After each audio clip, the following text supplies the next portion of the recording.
കേരളത്തിൽ നിന്ന് 18 ലോക്സഭാ അംഗങ്ങളാണ് ഇന്ന് സത്യപ്രതിജ്ഞ ചെയ്തത്. ഭരണഘടന കയ്യിലേന്തിയാണ് KC വേണുഗോപാൽ അടക്കമുള്ളവരുടെ സത്യപ്രതിജ്ഞ ചടങ്ങ് നടന്നത്. ഷാഫി പറമ്പിൽ, കെ രാധാകൃഷ്ണൻ, NK പ്രേമചന്ദ്രൻ എന്നിവരൊഴികെ മുഴുവൻ MP-മാരും ദൈവനാമത്തിലാണ് സത്യപ്രതിജ്ഞ ചെയ്തത്. കാസർഗോഡ് മുതൽ ആറ്റിങ്ങൽ വരെ ലോക്സഭാ മണ്ഡലത്തിന്റെ ക്രമനമ്പർ അനുസരിച്ചായിരുന്നു സത്യപ്രതിജ്ഞ.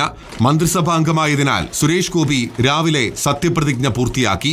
ലോകസഭയിലെ അംഗമായി തെരഞ്ഞെടുക്കപ്പെട്ടിരിക്കുന്ന സുരേഷ് ഗോപിയായ ഞാൻ ഏറ്റെടുക്കുവാൻ പോകുന്ന കർത്തവ്യം വിശ്വസ്തമാം വണ്ണം നിർവഹിച്ചു കൊള്ളാമെന്നും ദൈവത്തിന്റെ പേരിൽ പ്രതിജ്ഞ ചെയ്തു കൊള്ളുന്നു. കേരളത്തിൽ നിന്നുള്ളവരിൽ ഏറ്റവും കയ്യടിയോടെ സത്യപ്രതിജ്ഞ ചെയ്തത് ആലപ്പുഴ MP KC വേണുഗോപാൽ.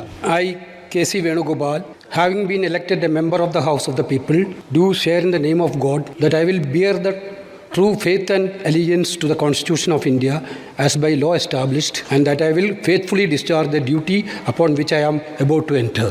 സംസ്ഥാനത്തെ ഏക ഇടത് ശബ്ദം കെ രാധാകൃഷ്ണൻ പ്രതീക്ഷിച്ച പോലെ മലയാളത്തിൽ ദൃഢപ്രതിജ്ഞ എടുത്തു.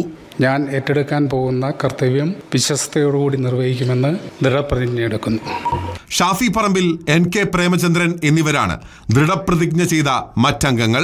I will uphold the sovereignty and integrity of India, and that I will faithfully discharge the duty upon which I am about to enter. ഹിന്ദിയിൽ സത്യപ്രതിജ്ഞ ചെയ്ത ഹൈബി ഈഡൻ വേറിട്ട മലയാളി ശബ്ദമായി.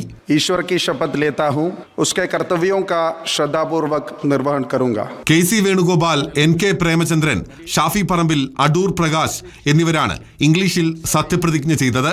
മറ്റുള്ളവർ മലയാളത്തിലും.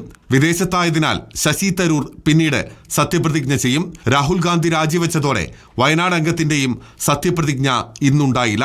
റിപ്പോർട്ടർ, ദില്ലി.